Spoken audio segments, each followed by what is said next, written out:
Okay, Mika is presenting Writing Science in Your Fiction, Nonfiction, and Beyond. Mika began her science communication efforts as a master's student at UBC after answering a call from the producers of the television show Stargate, which is one of my favorite shows, Atlantis, for a physicist who could help with accurate scientific justifications for the show's science fiction plots. After graduation, she pursued a career in science communication that include popular science writing, continuing her consulting role on the television shows Stargate Atlantis, Stargate Universe, and more. I'll let Mika tell you more about herself. I'll just finish this one out. Recently, Mika has consulted on Doomsday, 10 Ways the World Will End, No Tomorrow, Madam Secretary, and Star Trek Discovery. In her profile with her alma mater, UCSB, she says that her interest in communication stemmed from the media's misrepresentation of a major landslide in the Pacific Northwest. Okay, Mika, I'm gonna go ahead and hand it off to you so that you can get started, and you can add a little bit more of your biography for everybody.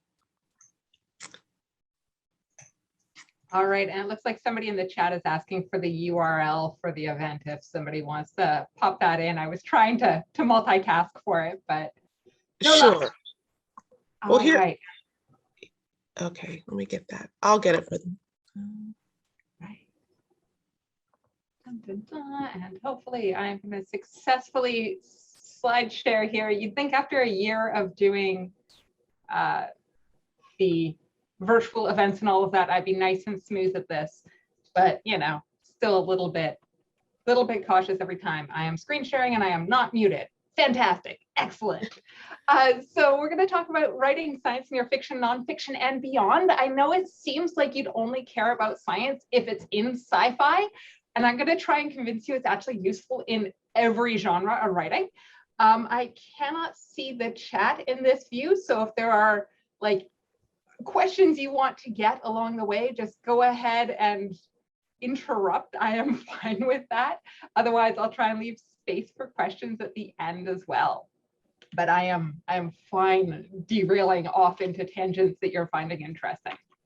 So my background is very, very scattered. I am like the essence of the nonlinear career path. I met Cyn once upon a time as a physicist, where our professors used to try and call me Mike and tell me I was a boy. So being called Mika does not bother me at all. At least that's geoscience centric. So I've done everything from being a planetarium presenter and laboratory technician. I do a lot of work with disasters. That's my passion science. I do field geophysics, which is a lot like a mix of James Bond villain and MacGyver. I do TV, movie, science consulting, book consulting, even comic books at this point. Work as a university professor sometimes, as a journalist, public speaker, government contractor, and as a freelance researcher. So a freelance scientist is an actual job that exists. And I'm going to mostly talk about the science consulting and a little bit of the science that I'm doing now as part of today's talk, but we can derail again into other things. If you hear something that you go, oh, that's the start of a story idea, please do just let me know.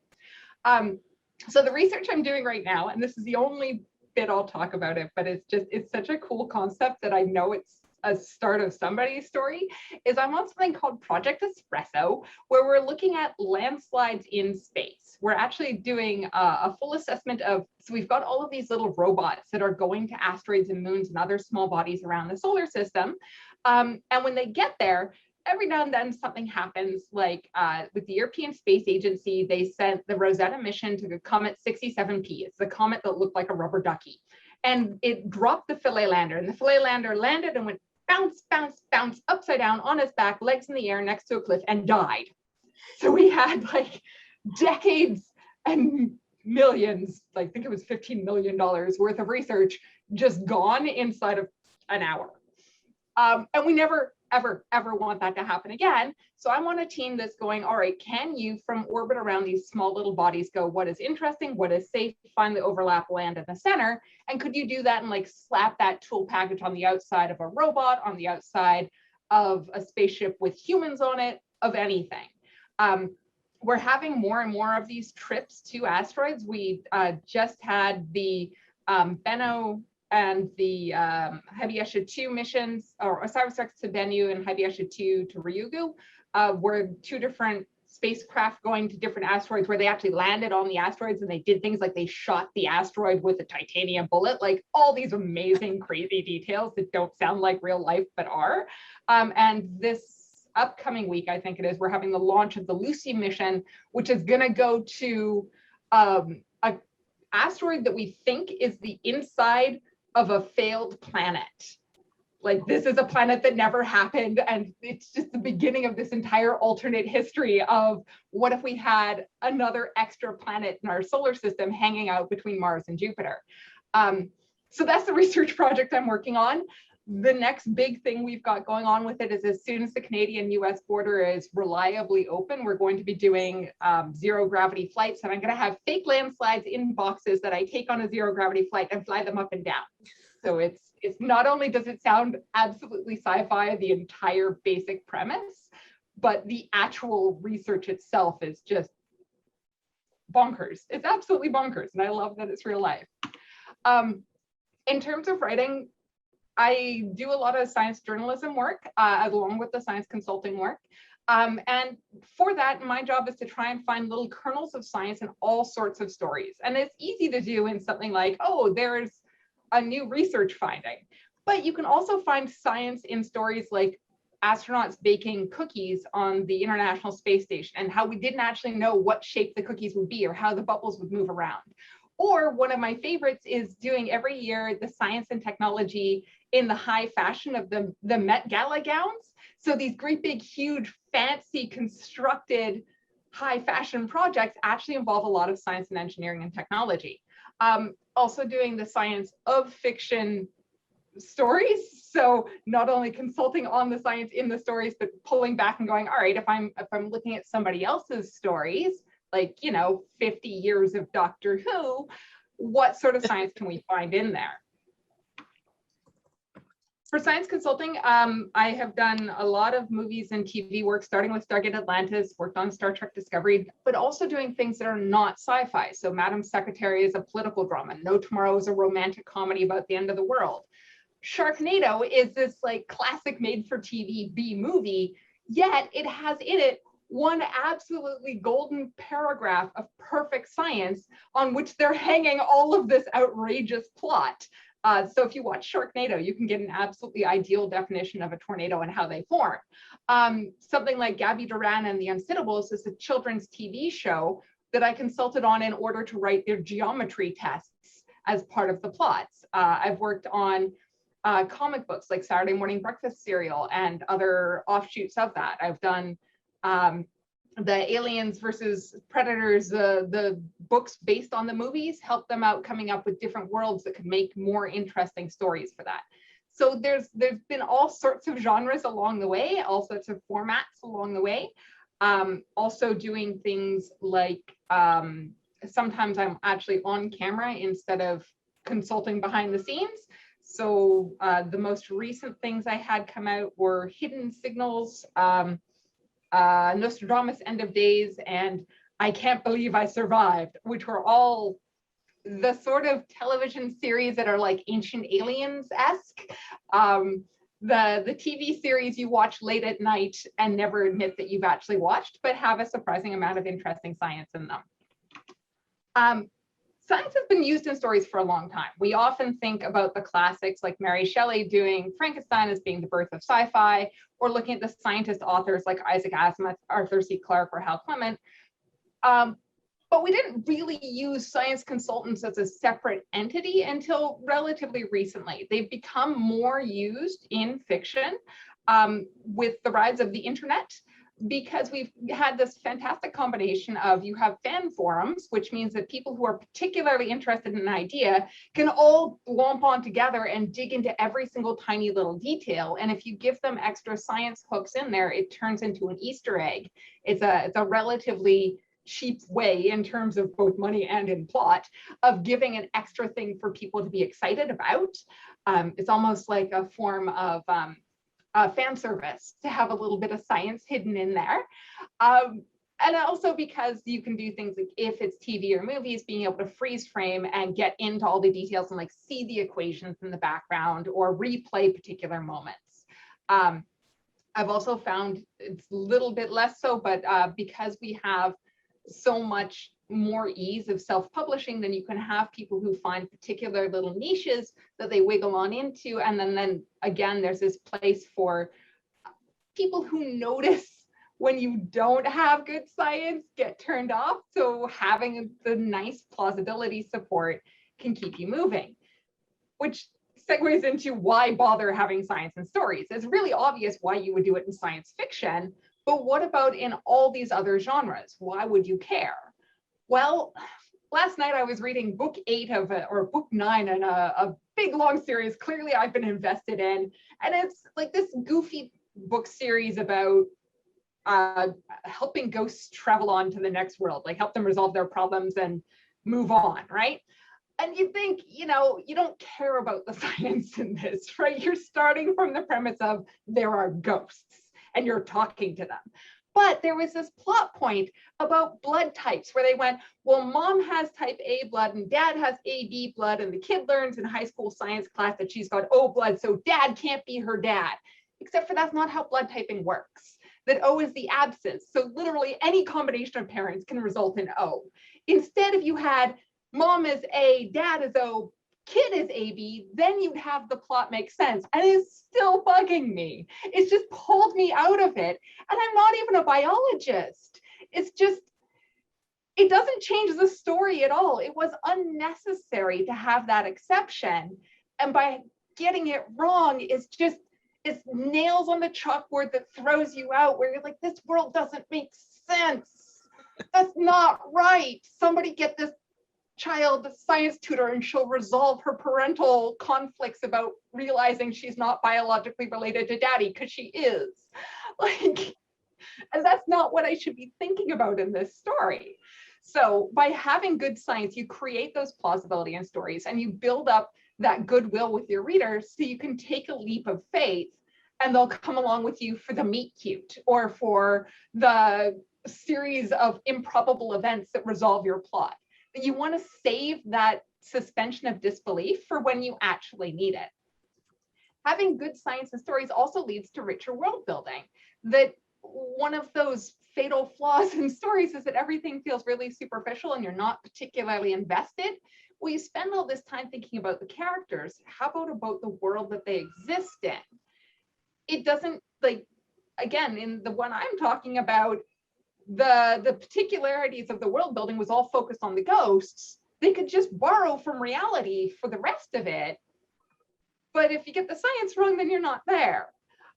From a scientist perspective, it's also great because it's a form of increasing scientific literacy. Most people take science classes up through high school and then never again for the rest of their lives. And so the only actual encounter with science they have is through the media that they consume. This also means that the stories we tell shape the cultural image of a scientist. There's been a whole bunch of research studies about when you ask children to draw pictures of the scientists, they do the lab coat and the big fuzzy hair like Albert Einstein. But then depending on the types of shows you introduce them to, like the types of TV shows or the types of stories you read to them, the picture books, you can get very different images of the scientist. It's what does the scientist look like research studies. So who we present in our stories as being a scientist has a very real impact. I know that after having worked as a science consultant in this industry for 15 some odd years, there are more than a few fictional representations of me floating around in the universe because I am the only scientist that these writers have spent time with. Is it good if I am the only representation of a scientist? Well, no, but it's still better than Albert Einstein being the only representation of a scientist. At least we're getting a little bit more diversity along the way. It also can mean that you can freshen up your stories over time. If you look at Doctor Who, this is the world's longest running science fiction TV series. It was 50 years of Doctor Who, what, 10 years ago now? It's been going on and on and on and on. And it was originally intended to be a little bit of like teach science and history along the way. With our understanding of science, we've actually had drastically different plot points in Doctor Who over time. I like the ones about cosmology. So cosmology is about the shape of the universe, the beginning and end of time. like big, huge, dramatic things. Forget about like end of a relationship or end of a country or end of a planet. We're talking about end of the universe. But our understanding of what the end of the universe looks like has evolved and changed with new science that we've discovered, which has led to new stories being told in Doctor Who. And I have somewhere, I think on Physics Today, I have an entire article just going on about how the stories have evolved and changed on just that one little topic, where they can keep telling the same story over and over and over again, yet have it be a totally new, fresh story. So what's it actually like to be a science consultant? So I started with Stargate, which is the basic premise of the TV franchise is humans use traversable wormholes to explore space. And traversable just means they can travel through the wormhole. So two places in the universe connected together, walk through them, do things. In Atlantis, you've got a main base on a water planet in another galaxy. So we've got the Atlantis myth from Earth, but it turns out it's a real place far, far away. And in universe, it's the spaceship is like out of control traveling to another galaxy. So you have a little isolated package of people who are lost and exploring. And that's your basic plot points of what's going on with it. When actually on set, it's a whole lot of hurry up and wait. And it's hurry up and wait for me, and it's a hurry up and wait for everybody else. One of the things that I found really interesting is just how much value there is in being able to directly replicate things and to being able to have a huge stockpile of extras just in case they decide, hey, we want a little extra science in the background of this scene here, or what sort of props will we be using for this, or anything else. With Universe, I actually got to have my own set piece. I had an entire chunk of the spaceship that was just huge amounts of equations, but they weren't just equations. They were actually laying out the plot for the entire season based on what type of science problems our fictional characters were working on. So it turned out to be a bit of foreshadowing hidden in the backgrounds, which you probably wouldn't see, but if you got really invested in the story and you rewatch the season and rewatch and rewatch and rewatch, you might start noticing, hey, wait a second, I recognize that, I see that, I am starting to see what the scientists are working on, these fictional scientists are working on over time. It also ends up being a lot of things like, I'm going to do clips now. We'll see whether or not video clips work. It's, we'll go for it. We've got our setup, come on. Oh, errors are occurring. Okay, fine, we aren't going to do our clips. I did test this right beforehand. So we had our scientists were trapped inside of a little force field in a desert. They're solving climate change by putting all their heat into another universe, except for it gets stuck on it. It's getting colder and colder and colder and colder. And they need to have a bunch of bad ideas that don't work. So I got brought in to come up with terrible ideas and then eventually come up with the actual solution. So we needed to fail for about, the full first half of the story to build up our tension on there. And then this is them having their big celebration. I'm not going to have faith in any of the videos now. Yeah, I don't know. I don't know why they're not working. I really did test that like 15 minutes ago. That they even include nice little close-ups on the equations. So we had things in there that they were talking about, but also they were writing and drawing on. And that this has actually turned into a thing where, because it was this big climate change related story and storm related story, I've had high school teachers ask me to send them images from this for them to give to their students as homework problems. So this is like one of the scenes in there that we've got Neil deGrasse Tyson and Bill Nye fighting over. So, nice big science heroes.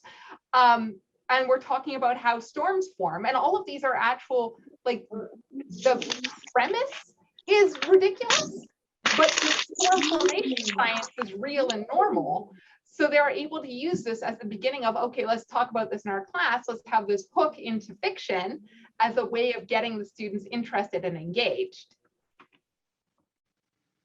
You can also have movies that are a little bit more flipped around. So the core is a geoscience movie about our plucky hero's journey to the center of the Earth to restart the movement of the outer core, restoring the failed planetary magnetic field of the Earth. And this one I did not work on. It was before my time. But it was worked on by science consultants in the department where I did graduate research. So I was able to actually talk to them about the experience and what it was like. And the core is kind of infamous among geoscientists as being this like chronically horrendous movie, except it's got really good parts of it. And we're gonna again have a failed video clip about this one here where they're trying to explain the structure of the Earth by cutting a peach in half and saying, this is the Earth, you've got the skin as the crust, you've got the flesh of the peach as the mantle, and you've got the pit of the peach as the core. And when the core stops spinning around, all that hot metal moving fast creates electromagnetic fields, which is physics 101, as I believe the phrase they use in it, which it really is. And then he takes a blowtorch and or hairspray and a lighter and sets the peach on fire and be like, this is what happens with no magnetic field. And it's ridiculous and dramatic and also really, really good science. In that it actually gets across more than I usually get across to my Geology 101 students, in that, yeah, that really is the basic structure of the Earth, is this teeny tiny thin crust, this great big huge mantle, and this little core in the middle. And yeah, technically you can start splitting hairs about, well, it's a liquid outer core and a solid inner core. But you know what? You've got differentiated planetary structure. You've got the liquid solid iron core being talked about, and you've got the mechanics of how that magnetic field works and what it does, which is protect us from the high energy particles of the sun. That's a lot of science to cram into 30 seconds of plot setup chatter. So it's got really, really good science in it, but then it also has my least favorite phrase in decades of watching bad movies, including Sharknado, which is they're coming up in a gap in the tectonic plates somewhere near Hawaii. And I don't even need to try this clip that won't work, because that is verbatim what the flip phrase is they're coming up in a gap in the tectonic plates somewhere near Hawaii. Well, the tectonic plates are the surface of the Earth is this thin yet flexible crust, and they're broken to pieces that move around. And the California plate moving side to side is why you get earthquakes. This is a map of the tectonic plates. These are the borders of the tectonic plates. That's Hawaii. You literally cannot get farther from a border of tectonic plates than Hawaii. It is literally the most incorrect thing you could possibly say is a gap in the tectonic plates somewhere near Hawaii. But you need to have our heroes popping up there. So he could have said a hot spot near Hawaii. It's almost the same number of syllables. It's the same concept. You get somebody popping up there, great, fantastic. Now you've got 100% accurate science. And the reason this bothers me so much is because it was not necessary for the plot to get it wrong. You didn't need that incorrectness to keep going. And because it has a very different impact on what all the background science to go with it is. So if people aren't watching or aren't taking more science classes, and they're thinking, okay, yeah, gap in the tectonic plates, that's somewhere near Hawaii. Okay, cool. I live on a tectonic plate boundary, because we do occasionally drop phrases like that in newspaper stories. What is that like? Well, there's three types of boundaries. You can have things pull apart, you can have things push together, and you can have things go side to side. And each of these situations has very, very different types of hazards. In Hawaii, you're in the middle of a plate, nowhere near a boundary. You can have a hot spot underneath that's like a candle underneath the crust of the Earth, melting it. And it creates these really gentle volcanoes, like the sort of volcano you can walk away from the eruption, that you can have tourist sites up above looking down at the lava lakes. It's all very friendly. Compared to somewhere like the Pacific Northwest, where I am, or where Japan is, or where Sumatra is. And that's one plate going underneath another. The plate going down melts, and then it goes up through the crust. And because of some bits of geochemistry, it picks up glass along the way. And glass is really sticky and makes it so it gets a lot of really big bubbles. That lava is really big, violent volcanoes. That's Mount St. Helens, that's Krakatoa, that's Pinatubo. That's all the really violent eruptions you've ever heard of are all on these subduction plate boundaries. It's also where you get the really, really, really big earthquakes. It's the magnitude 7, 8, 9s. So the things that create tsunami. It's I live in the Pacific Northwest, which sounds like a terrible idea in this context. But it's where you get these big, huge, violent geoscience happening. Or you can have Southern California where you have one plate going past the other, and then you've got no volcanoes or very, very, very few volcanoes, and you get lots of smaller earthquakes. So you get magnitude 5, 6, 7. So 7's still like a city destroyer, but at least it doesn't create a tsunami for the most part. And all of this is getting jumbled up by talking about Hawaii being a gap in the tectonic plates. And you're like, no, it is not. It is nowhere near this. It doesn't make sense and it's misleading. Whereas you can compare to something like San Andreas. So San Andreas, it's got really good science in it for the most part. They had Dr. Lucy Jones consulting on it. She's a seismologist. And they've got in there, they take a couple of liberties. One of them is they take the earthquakes from the Pacific Northwest and they put them in California. Okay, so we've taken from side to side plates to up and down ones. Whatever, fine. We need a really, really big disaster because it's a movie. The second thing is, instead of being able to do earthquake forecasting of maybe 30 seconds to 90 seconds, they say, can we do a couple of days in advance? All right, we have no way of doing that. There's no scientific reason we can't eventually get there. We just haven't figured out how. So that's saying we have better science than we have right now. Roll with it. And that has one piece of disaster advice that would kill you. All the other disaster advice in the entire movie is fantastic, spot on, perfect. The only bit of bad advice is talking about triangle of life, and like if you're expecting a building to collapse, hide in a corner. And that doesn't make sense. And it's a very pervasive earthquake myth. So when I look at the movie San Andreas, yes, it's a Hollywood disaster blockbuster summer hit, but it's also a really popular piece of earthquake education. And technically on all the movie posters, you see The Rock being a hero. But as far as I'm concerned, it's actually the story of a cute girl who saves lives through disaster knowledge. Like his daughter throughout this entire movie is just running around being like, hey, there's a big earthquake. It's time to drop cover and hold on. Or we had an earthquake. There's going to be aftershocks soon. We should get away from all these windows before they break. Or, oh, we're expecting a tsunami. Get to the top of a building as fast as we can. Just over and over and over again that she's giving this fantastic disaster advice. So you can go either way in these shows, that you can go either way in this storytelling of either something that is supporting the science and hey, like again, most people aren't going to go take to science class. So people who've moved to California and know nothing about earthquakes, they're probably going to get their earthquake education on what to do from something like a summer blockbuster movie about earthquakes. Or you can put stuff in there that doesn't make any sense. And I mean, in my view, do active harm, but at the very least do neutral of neither good nor harm. What I like about this is that as a scientist, I can then take stories that have science in them and use them in my work as well. So I become effectively like an extension of the promotional materials for these TV shows, books, movies, video games, whatever, and talk about them to new audiences because I saw them and I saw the beginning of a story there. So one of the most common reoccurring things we see in disaster preparedness is people recognize their risk, they're underprepared, and the reason is they're lazy and don't have time. And we just like, that's a constant problem with disaster preparedness.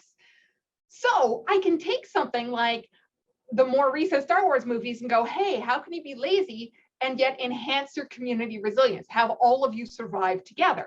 Or really, I did a whole bunch of, I'm an entire detailed presentation on doing this with the Avengers because the answer is you can throw parties to save your life. That if you have big group community activities, you're building goodwill between each other and you spend that goodwill when times get hard. So all of the misadventures of the Avengers over all of those movies and sub-movies and spin-offs and comic books and everything else are building these relationships between them, which they then all come together to have this like final epic battle where they think they're going in alone and then all their friends show up to help them. And the same thing happens in real life disasters of if you've built strong social networks and if you've built that strong community resilience, when things go wrong, you can spend that goodwill to build back together. And there's a whole really depressing tangent to do about that in terms of the pandemic, but that's getting a little bit too deraily. So we'll keep on moving in keeping things focused on writing. So okay, I've been talking about this in the context of movies and TV for the most part, because honestly, more people have heard of the references then than if I talk about like specific books that I've read or worked on. But Nora K. Jemison's The Stone Sky, the Broken Earth trilogy was Nebula Award winning. So most people have heard of it to some extent. And I got a call from her going, hey, could you come help me out with my book launch? Because one of the problems with doing a book launch is that you get there and you read your chunk of the story, and then people ask questions and you go, well, I don't want to spoil the book that I'm hoping that you're about to buy. So she wanted to come up with another chunk of this book launch of how can it be related to and supporting her story without giving things away. So I came and I did Disasters 101, because Broken Earth is this, the basic concept of the world building is, what if you have a planet that's just like devastated by disasters all the time, and there's a particular group of people who have the capacity to use magic to contain those disasters, to smooth out those disasters. And there's lots more to it, so much more to it, lots and lots of world building in there, lots of geoscience in there, which gave us this great opportunity to go, all right, we're playing around the edges of her story without giving anything away, yet still filling the entire book launch window of keeping things going.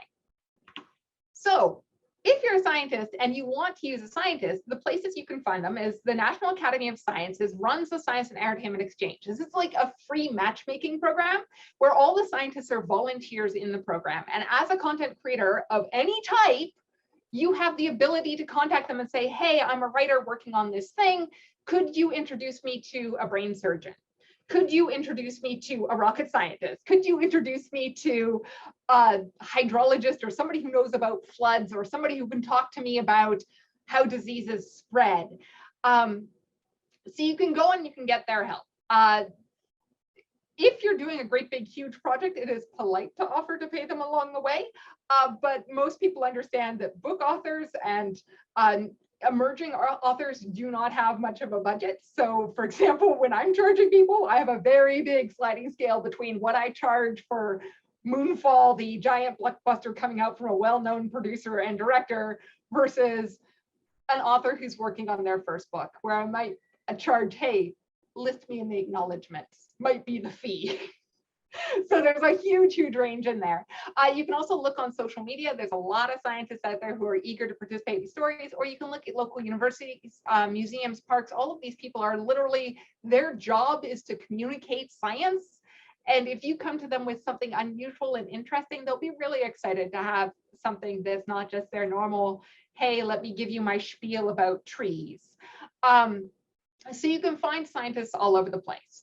Once you actually have a scientist, you can use them from anything from background research. So I've done things like somebody goes, oh, I want to tell a story that's like the characters are in a desert. And I'll go, all right, great. I am going to be your science tutor 101 on desert ecology and just teach you everything cool about deserts. And you can pick and pull what pieces of that are interesting for your story. Or you want to write a time travel story. Let me tell you like the 15 different theories of time travel, and you pick out which one makes sense for you. You can approach them about plots or key points, where you go like that poor blood typing thing, the beginning there. I feel bad using it now because they're definitely an indie author, and I'm like, they have no idea the resources that are available to them. But if they just like talk to any biology student for a minute, being like, hey, I want to do like a high school blood test to reveal paternity. What do I need to have as my combinations to make sense? It's like a 2-second conversation, and yet it just fixes that problem. You can do fact checks on things. I've had authors like send me a paragraph being like, hey, does this make sense? You can use them at book launches like Nora did, or you can use them during things like book clubs and promo events. So one of my disaster worksheets that I do is actually, I do it based on a book club, where if there's a whole different series of books that involve disasters or community building or anything else, and that I can kind of hook into that and use as a way of talking about the stories in a different context. So you can use scientists in a lot of different ways. And I started speeding up at the end there because I can hear crying in the other room, and I'm not used to not paying attention to that yet. I will get there. So there's a lot of different ways of viewing scientists, and you can also, now you know me, you can always find me as well. I work on all the physics, geoscience, disasters end of things, also some of the astronomy stuff. And if you've got just questions, then I can always point you in the right direction and go, hey, here are the resources to be able to learn more on your own. And I see the chat has a whole bunch of questions in there, I think. So let's switch over to doing some questions and have you guys direct this conversation where is fun for you.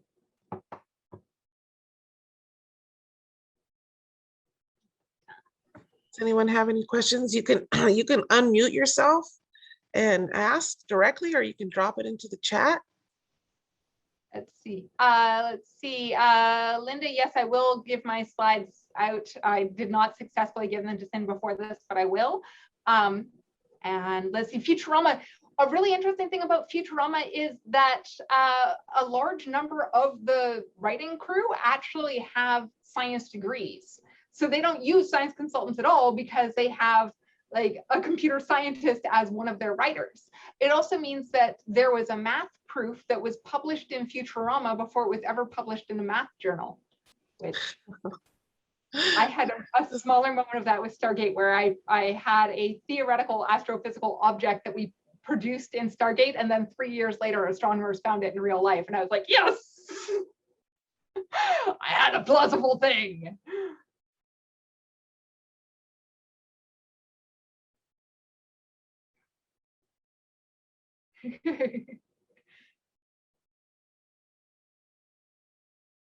Let's see, online resources recommend for authors getting started researching various sciences.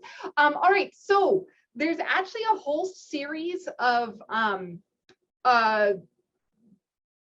writing. The Astrobytes is for astronomy, Geobytes is for geoscience, Psychonbytes is for science communication. All of these are little teeny tiny summaries of current research, and they're written by grad students who are learning how to write for general audiences. So sometimes the quality is a little bit variable, but I like them because they're a way of staying on top of like what is the absolute cutting bleeding edge of research. In terms of other good resources for authors wanting to get started in various sciences, there's so many amazing things out there. It just depends on the type of learning you do. If you like videos, then there's things like Smarter Every Day is a whole video series on that, of just different types of like, how do floods work, or what's this particular type of astrophysical thing, or whatever else. If you prefer reading, then I mean, there's so much good science writing. I don't even know where to start listing all the good science writers.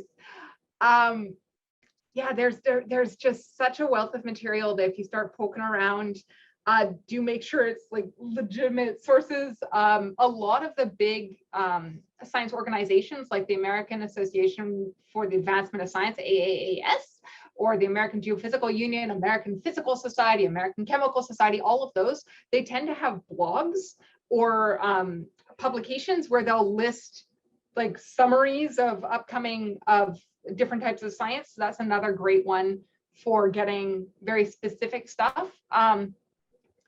If you're gonna try and do like murder mysteries, I will definitely say find Rochelle Burke.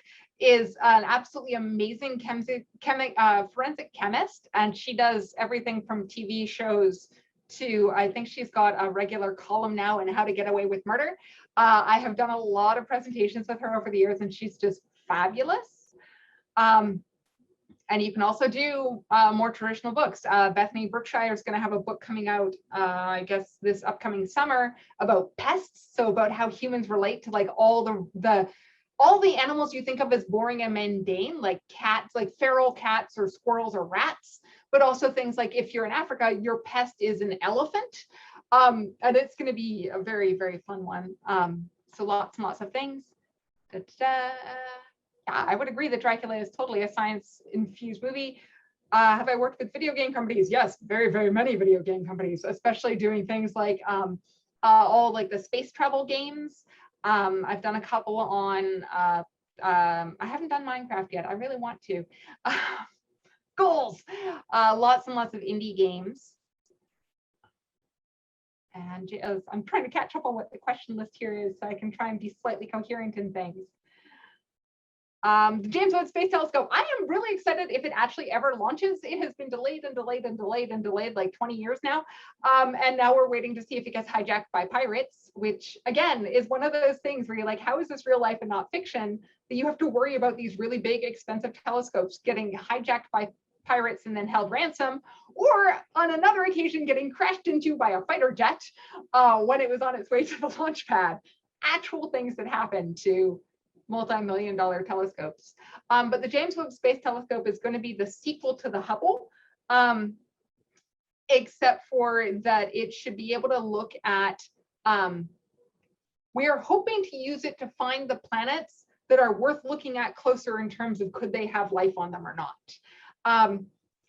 And I am, at the moment, my official job title includes working for SETI, the Search for Extraterrestrial Intelligence. I'm one of their scientists. I am doing it as part of my Landslides on Asteroids project, but there's a lot of people there who do a lot of talking about what that possibilities are, including they do a whole lunchtime video series about that. So that's another like resource of learning about more along the way. Dun, dun, dun. When looking about solar systems astronomy, oh, there are so many people who do this. So I would definitely say as a starter introduction, like chunk on that, looking at astrobites is really useful. And actually, Cynthia in particular, Susanna Kaler, who was at the UCSB physics 2 years younger than us, is now the coordinator for all of the astronomy briefings that go out to all of the journalists every year. So we've got even more connections there. Okay, I think I caught up with the questions along the way. You're welcome to unmute and things. Yes, that is the astrobites link that I was talking about. And there's also same sort of spelling for geobites and science bites and all of that. I think that they probably all link to each other because they're kind of one big conglomerated relationship family. Part of why I'm recommending them as like a starting place to go is because they're written by grad students, and grad students are generally speaking, not only do they really, really know the science because they're the ones who are actively doing it right now, but they're also students. So they tend to be operating on student experience and budget levels, which means that you can both learn together as they learn how to be a science consultant and you learn how to use one. And it's kind of everybody's figuring things out. And often that it can be part of their job is to try and figure out how to share their science or learn how to communicate about it. So also because grad students deserve to get involved in things too. It looks like there's more questions in here after the James Webb. And there was the consultant one, you answered that one for astronomy. And then did you read the one from Linda Hartman? Have you read of, oh no, Carl? I will have to check and see whether I have or not, because I am absolutely terrible with names, which is kind of hilarious and embarrassing, but you know, it's one of those things where you're like. If it helps, he was one of the fathers of the birth control pill. That's kind of what he's notorious for. He worked as a professor of chemistry at Stanford University for like 50 years. Yes. Oh, yes. Yeah, it has an artist colony down in the Santa Cruz Mountains. Beautiful. Artist in residency, writers in residency in honor of his wife who passed away, who was also a writer of biography. Everybody should try to get in. It's beautiful. He was a dear friend. I just wondered if you know him. Beautiful genre. Great writer of fiction, bringing fiction to lay people. I mean, their science to lay people. It was beautifully done. From opera and pure biology to death and the whole nine. Yeah, let me interject really quick. Just to answer also, Cynthia, if you're part of the Writers of Current, you can always ask me too astronomy questions. I can answer those astronomy and solar system questions. The next question, Bethany, have you ever worked with media set in previous points in history? Are you seeing those? So I see that now. Yeah, so I am not a historian, so I have not worked with those for the most part, but yes, that's definitely somewhere where you can bring in an expert consultant who knows those things. And I have friends who do that type of work. Particularly, I have one who does the consults with costume designers to make sure things make sense. Like the history of fashion is this big whole thing, and what colors and what techniques and all of this changes in different things. You could use a science consultant, a history of science consultant to go through like what is being learned at various points in time. But yeah, you find experts and you ask them any sort of questions. If you have a particular question, you might as well ask it and find out who knows. Like technically there's nothing in my resume that says that I would know anything about hedgehogs, but if you wanted to know anything about hedgehogs, I am definitely your human. Just obsessively researched on hedgehogs is like a bizarre special interest that happened along the way, including like folklore recipes for how do you prepare and bake a hedgehog. It's the whole thing. For things like using English and everyone, that would be a really good question for a linguist. So that would be Gretchen McCulloch.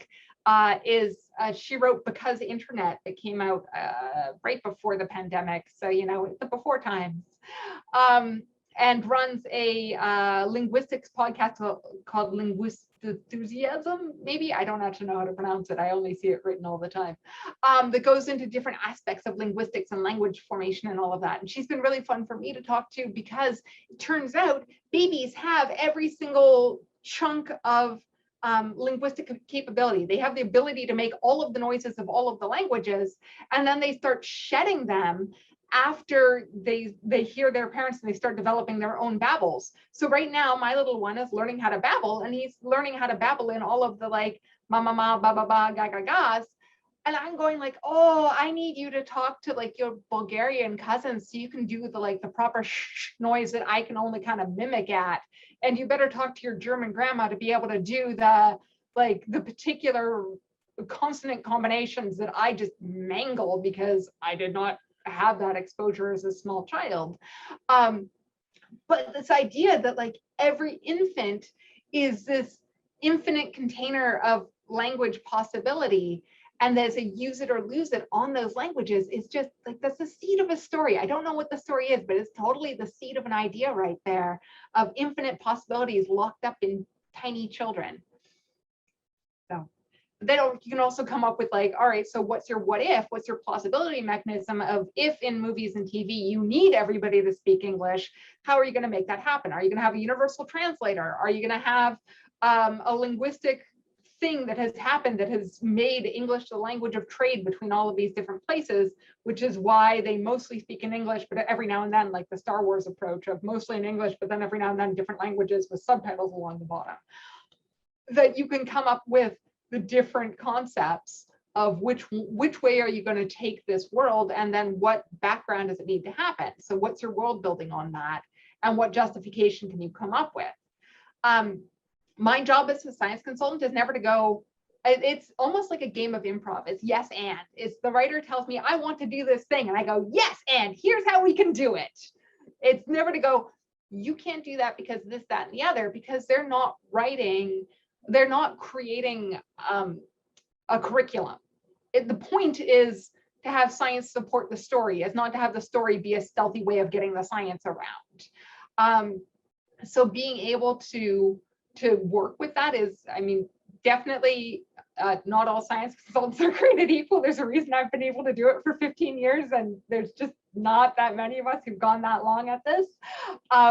Is that some scientists, you'll try and tell them their story idea and they'll just pick at you and be like, no, but, and if so, they're a poor match. Find somebody else. It's not your fault. Just work somewhere else.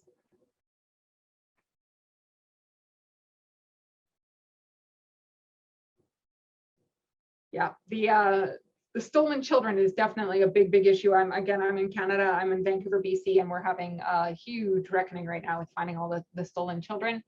And the language issues with that is one of my nieces is Musqueam and is her mom tried to learn the language in order to teach her child, but it's a big, huge gap. And so that again is a way of going, all right, so what happens when you have these chunks missing? Like what happens if you do break that cultural transition years and years and years? If you were going to write a story about that, you better find somebody who understands that and who is sensitive to that context. So this is going a little bit away from science consulting or expert resources. That way you can also do things like bring in a sensitivity reader, somebody who specializes in Indigenous histories, somebody who specializes in disability issues, somebody who specializes in racism, who works with these things and understands and can help you write more diverse stories that aren't just reflecting your personal experience, but also make sure you're not accidentally a complete raging asshole about it. Right? Like nobody wants to be that person. So being able to talk to people who have that lived experience and being able to respect it, that would be called a sensitivity reader. And there are people who specialize in it. I have a question. So the rise of science consultants, you spoke on that a little bit. I wanted to know your thoughts on using consultants versus trying to do it all on your own, like actually reaching out to someone who may have knowledge in the subject, whether it be a science consultant or a professor at university. How would that work better? I know it's a little bit extra work than just Googling something. What are your thoughts on that?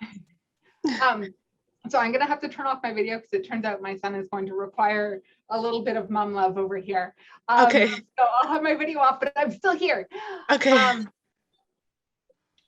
Yeah, so the reasons to use an actual science consultant instead of just looking on your own is that then you get that expert context, right? Then you have somebody who, there's that whole joke about, the designer took 10 minutes to do something. Why are you paying them $100? Well, because you're actually paying for the 15 years of experience that got down to just that 10 minutes. By talking to somebody who's an expert, you have the full-on expertise of whatever it is that they have learned along the way. And also like the extra context and the questions you didn't know you needed to ask. Yeah.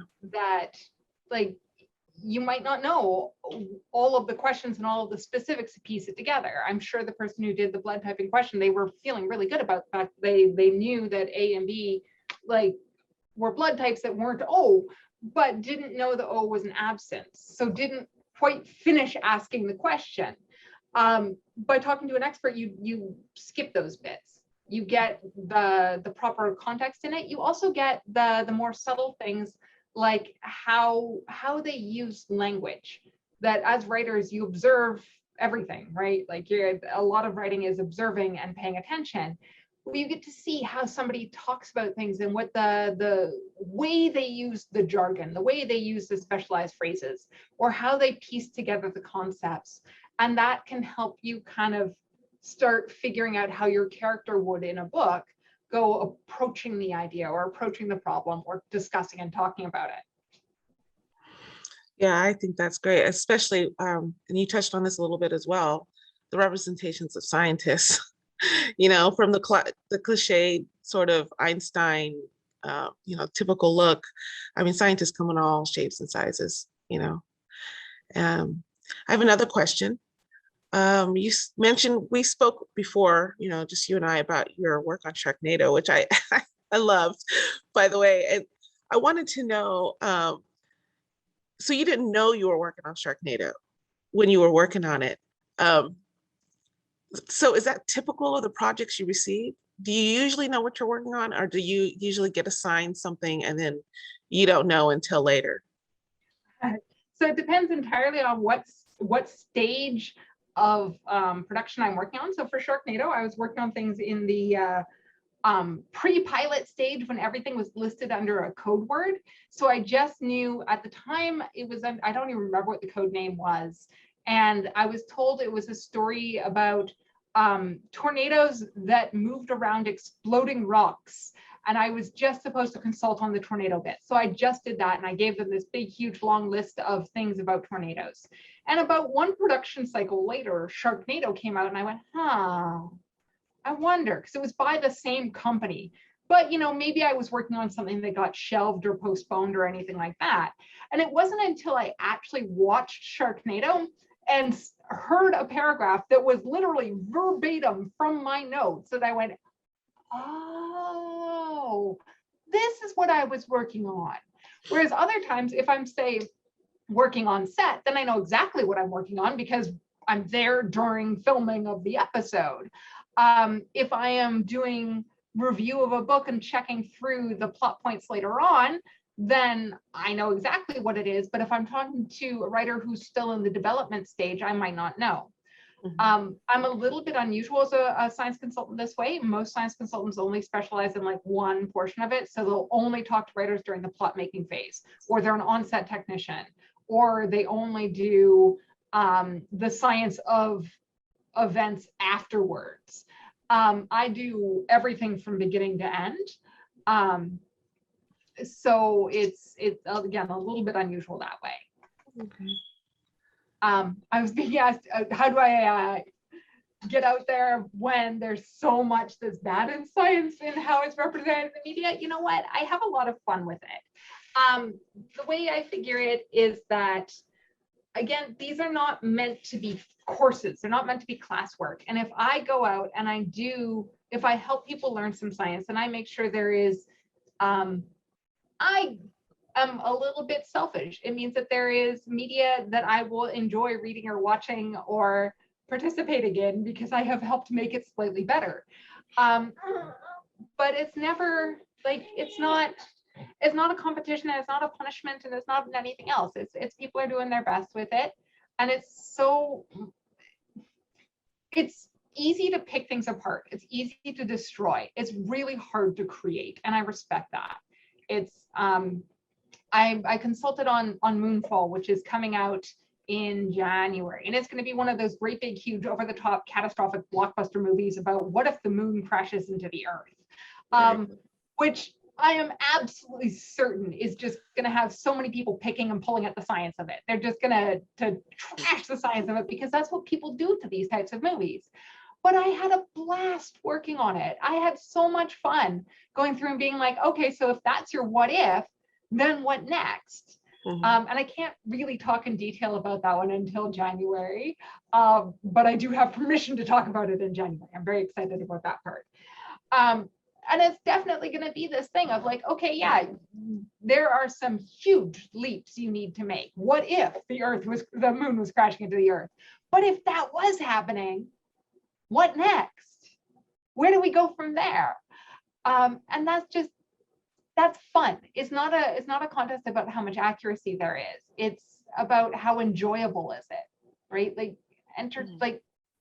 entertainment should be fun. It shouldn't be work. Yeah. Good answer. Yeah, good answer. Yeah. Yeah.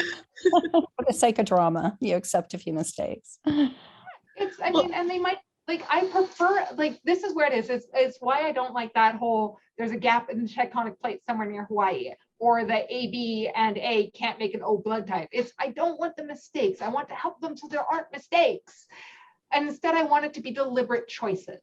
I want it to be going, okay, you know what? I know what the science would be. There's no such thing as faster than light travel. I am going to take the what if and go, okay, what if there was faster than light travel? How could it work? What can I do? Yeah. Totally. Cool. All right. Commentary happening now. Does anyone, maybe one more, if anyone has one more question really quick, because I think Mika's little one needs some